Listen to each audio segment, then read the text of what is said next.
दिग्दर्शक व अभिनेते महेश मांजरेकर यांच्या जुनं फर्निचर या चित्रपटाच्या टीजर आणि ट्रेलरला प्रेक्षकांचा उत्तम प्रतिसाद मिळाला।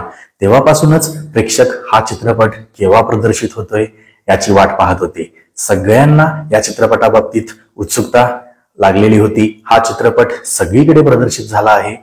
खूप दिवसापासून या मूवीचा मला रिव्ह्यू करायचा होता, मात्र आता आपल्या एका सबस्क्रायबरच्या आग्रहास्तव जुना फर्निचरचा रिव्ह्यू मी घेऊन आलो आहे।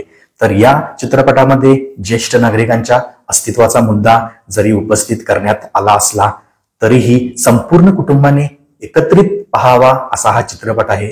विशेष करून आजच्या तरुण पिढीने या चित्रपटापासून बोध घ्यावा असा हा सिनेमा आहे। आई वडील आणि त्यांचा मुलगा यांच्या नात्याची विण गुंफता गुंफता त्यांच्या नात्यामध्ये आलेला दुरावा, त्यांच्या नात्यामध्ये पडलेली दरी आणि त्यांच्यातील एकूणच ताणतणाव, त्यानंतर भेट, न्यायालयीन लढाई वगैरे वगैरे बाबी सुंदररित्या या चित्रपटामध्ये मांडण्यात आलेल्या आहेत।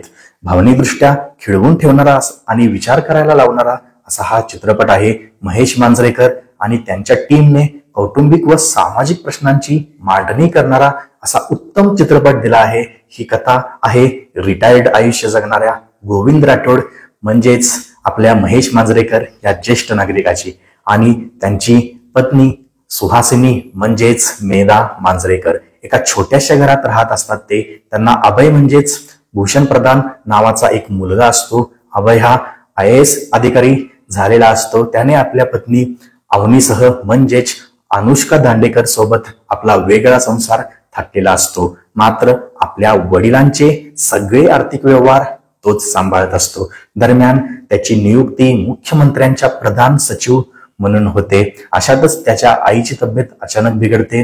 ताबडतोब तिला गोविंद राठोड रुग्णालयात घेऊन जातात, मात्र तेथे डिपॉझिट भरल्याशिवाय तिला ऍडमिट करून घेतले जात नाही। म्हणजे डिपॉझिटची रक्कम असती ती भरल्याशिवाय ऍडमिट करून घेणार नाही अशी अट घालण्यात आली असते। त्यामुळे गोविंद राठोड लगेच आपल्या मुलाला वारंवार फोन करतात, परंतु तो त्यांचा फोन काही घेत नाही आणि अशातच गोविंद राठोड यांच्या पत्नीचे निधन होते। आपल्या पत्नीचे निधन आपल्याच मुलाच्या हरगर्जीपणामुळे झाले आहे अशी तक्रार ते करतात आणि मग सुरू होते न्यायालयीन लढाई।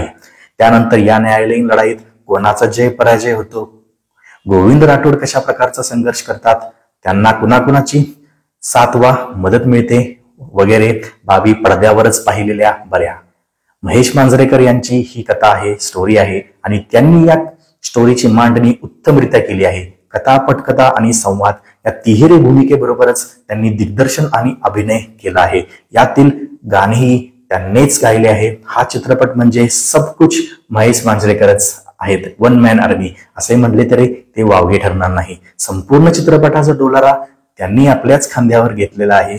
गोविंद राठोडच्या भूमिकेमध्ये त्यांनी अभिनयाचे चांगलेच चौकार आणि षटकार लावलेले आहेत। गोविंद राठोडच्या भूमिकेतून त्यांनी ज्येष्ठ नागरिकांच्या व्यथा आणि त्यांच्या मनातील घालमेल योग्यरित्या मांडली आहे सिनेमामध्ये। त्याचबरोबर त्यांनी आजच्या तरुण पिढीला चांगला संदेशही देण्याचा प्रयत्न केला आहे। मेधा मांजरेकर, भूषण प्रधान, अनुष्का दांडेकर, समीर धर्माधिकारी, उपेंद्र लिमये, त्याचबरोबर ओमकार भजने, सचिन खेडेकर सर, शरद पंक्षे, डॉक्टर गिरीश ओक आदी कलाकारांनी आपल्या सहज सुंदर अभिनयाने या चित्रपटाला चार चांद लगावलेले आहेत।